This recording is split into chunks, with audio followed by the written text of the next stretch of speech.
Kuriya mudamu wa mudamu ugiye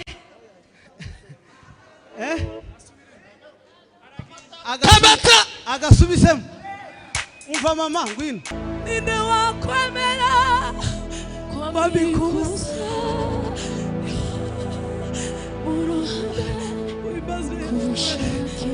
wimbazwe Yesu wimbazwe Yesu wimbazwe mwami w'abami wimbazwe Kristo wimbazwe mwami we wimbazwe Kristo we Imana imuhe umugisha tuvuge ngo Imana imuhe umugisha kandi ndanezerewe cyane amen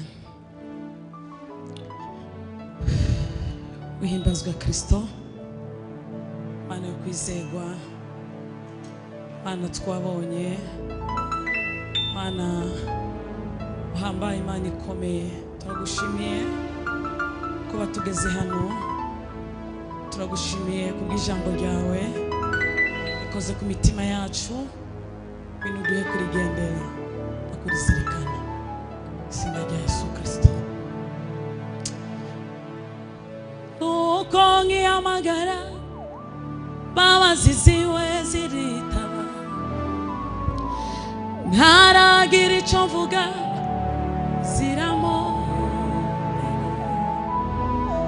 ziti ngwino usange mutima nkunda cyane ndakubabariye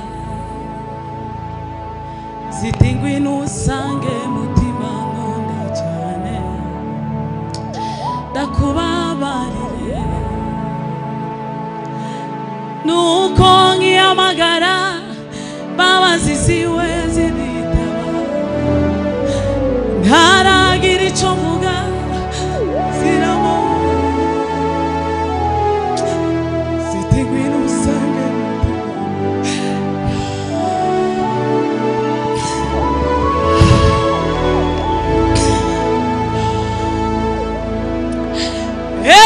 egikomanga sangarirwa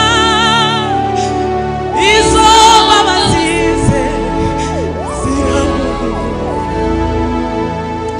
naravuga egikomanga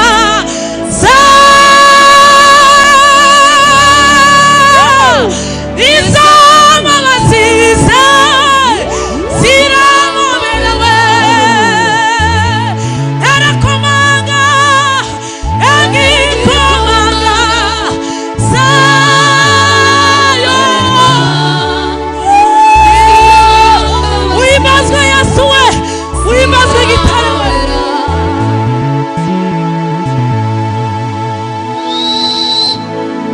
egikomanga zarirwa izo bazizi ziramubera egikomanga zariha izo bazize ziramubera we uhimbazwe Kristo we uhimbazwe Mana we uhimbazwe we uhimbazwe we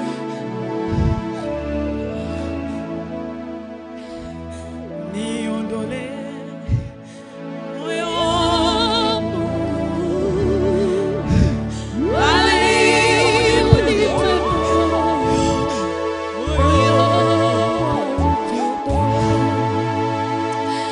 uniondole moyo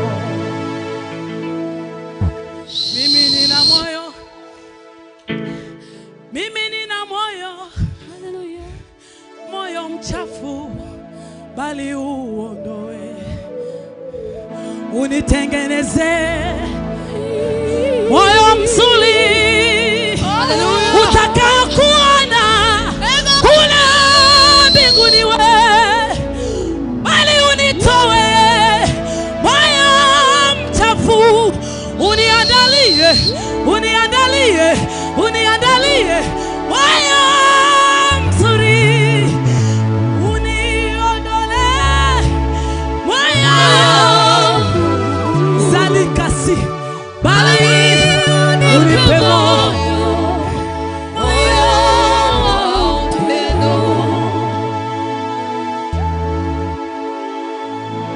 yawana rifitivyo urushango mbiguwe kubera urukundo nkunda Yesu, iby'igiciro byose ifeza n'izahabu, ibyo byose biri mu biganza byawe. Iyo nza kubigira nari kubiguhesha iki, kw'ibiganza byanjye byuzuyemo amafuti, no mu minsi yashize nakoze icyaha gikomeye, ndakwicisha basuruma mwini wowe. Nyuma yo gupfa warongeye urazuka, ntiwazukana inzigo uzukana imbabazi we, ngo witegereze nicwa n'isoni z'ibyo nakoze. Yo urambwira uti nshuti yanjye humura, urambwira uti nshuti yanjye humura, urambwira uti we nshuti yanjye humura, nije wakwicishije nakoze ibibi aba niwapfa, siziba higwa ukuntu wakozwe n'isoni, ku manywa bakwambitse ubusa. Ninde wakwemera kwambika ubusa?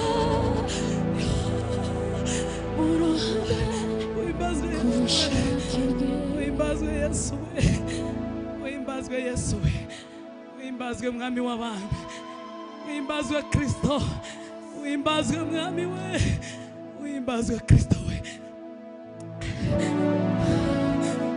Ninde wakwemera kwambika ubusa mu ruhame?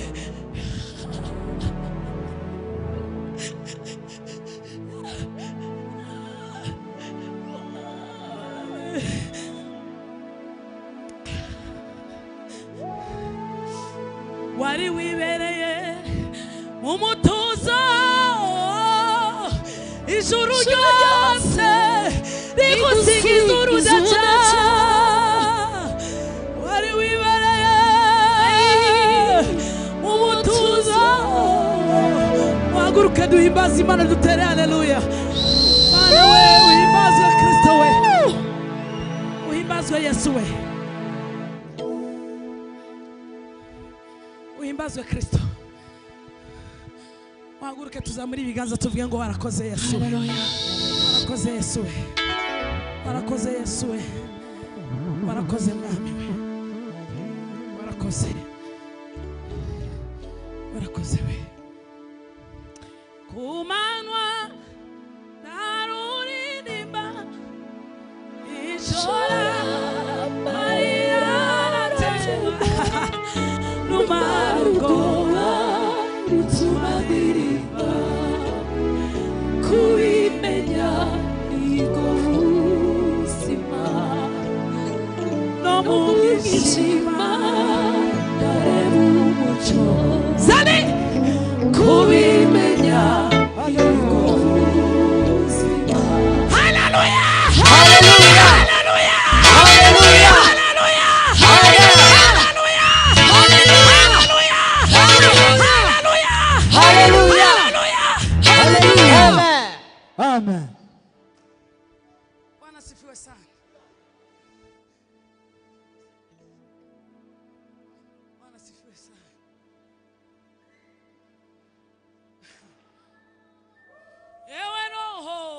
mimi nataka ushirika nawe Roho, mimi nataka ushirika nawe Ewe Roho, mimi nataka ushirika nawe Roho, nimekubali habari hizi ya kuwa wewe ni jemedali wetu. Haleluya. Roho, nataka ushirika nawe. Tumekubali habari hizi ya kuwa wewe umetukomboa Roho. Roho, nataka ushirika. Mimi nataka ushirika nawe. Ewe Roho, mimi nataka ushirika nawe. Mimi nataka ushirika nawe. Ewe Roho, ewe Roho, ewe Roho, nataka ushirika nawe. Roho,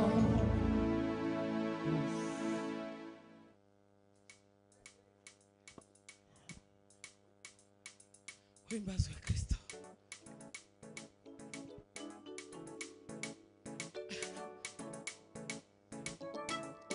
Sisi no kurekura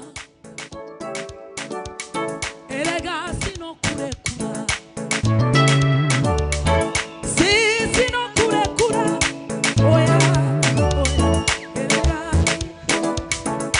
nubise mugenzi wanje ashima ego anyibutse iby'imbaraga zawe kandi nadafite ico cyifuzo oya sinatahambara masa nubise mugenzi wanje ashima anyibutse iby'imbaraga zawe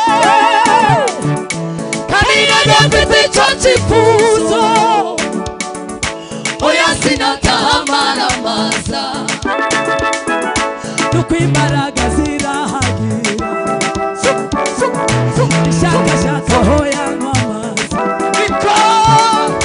niko umutima wanjye ukwifuza oya sinatahambara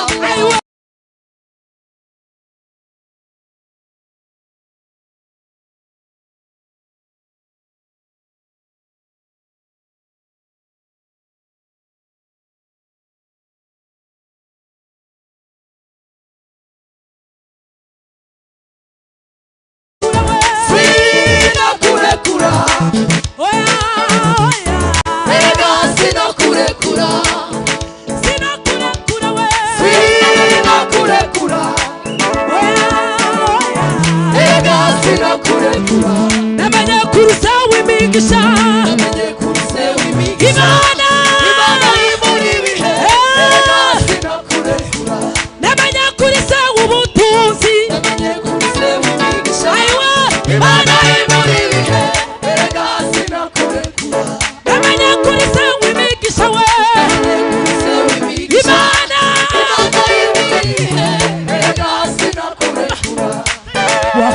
umba ukomeye amashimana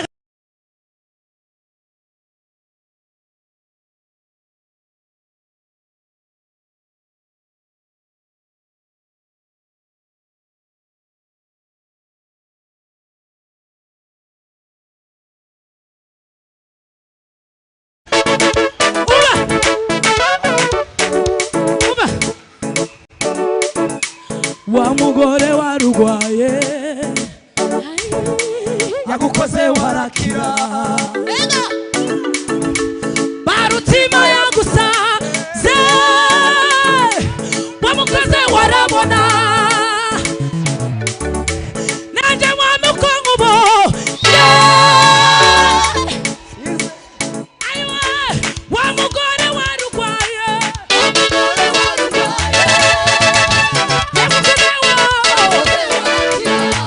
barutima yagusaze we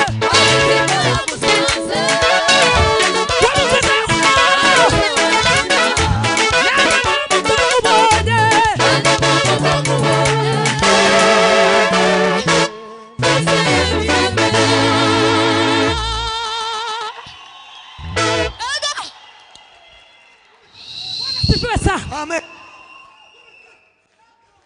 Twaje gutarama Bwana sifiwe sana.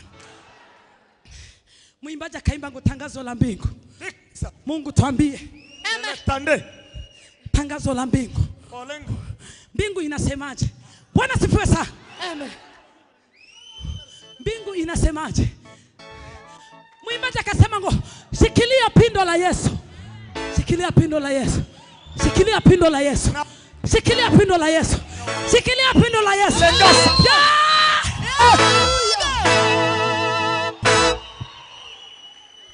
Bwana sifiwe sana. Akasema shikilia pindo la Yesu. Ni mama mmoja alikuwa anaugua. Akasikia Yesu anapita.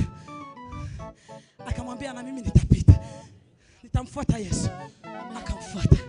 Palikuwa watu wengi. Bartimayo. Huyo mama akasema mimi nakuja kupona. Akabandana. Sivyo? Wakasukumana na yeye akasukuma. Wakasukumana na yeye akasukuma. Akafikiria Yesu, akamshika kwenye pindo lake.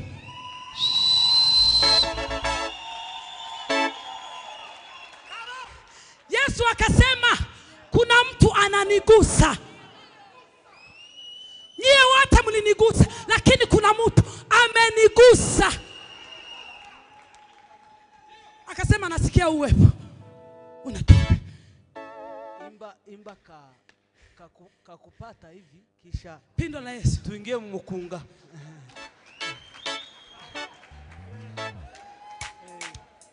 Kakupata hivi kisha tuingie mmukunga.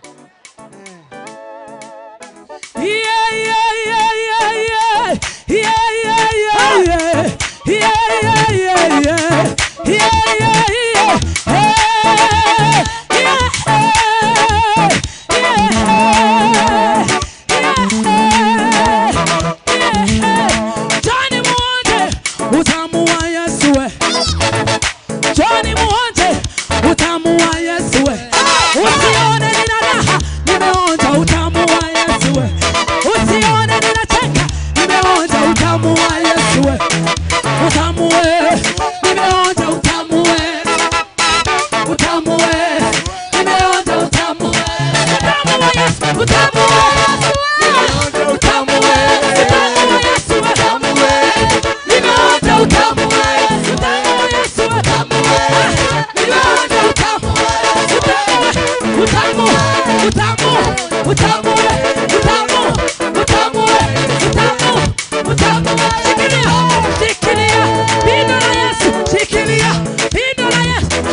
Ari kuri ya mudamu.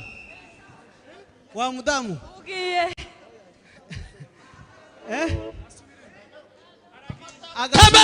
Agasubisemo. Umva mama ngwino. Uretse. Jane. Uvuge gusa ngo kamata. Kamata. Shikilia. Hallelujah. Hallelujah.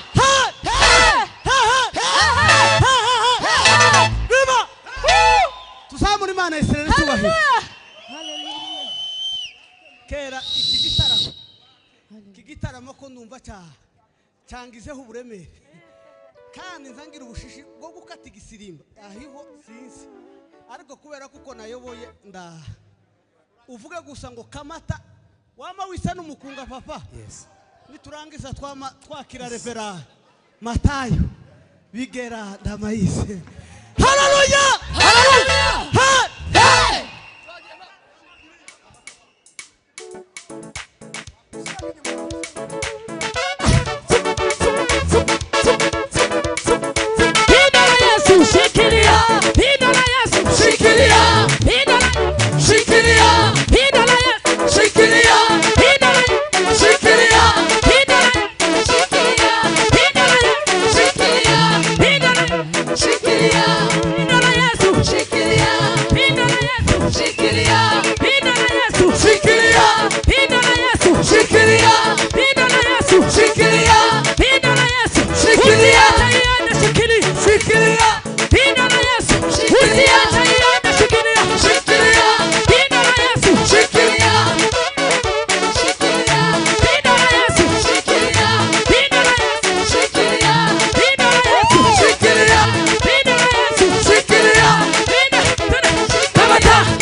tugiye kwitsa umukunga muvuge ngo amen.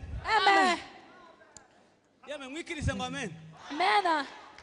Uyu ni umukutano w'abayumbe. Yego. Murabizi? Yego. Bwira mugenzi wawe ngo uzi ko abayumbe bahuriye hano.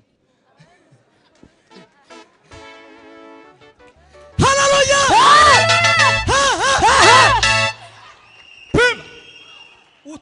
Utuzu tw'abadayimoni. Yego. Dufata ubusa mu izina Yesu. dufata ubusa mu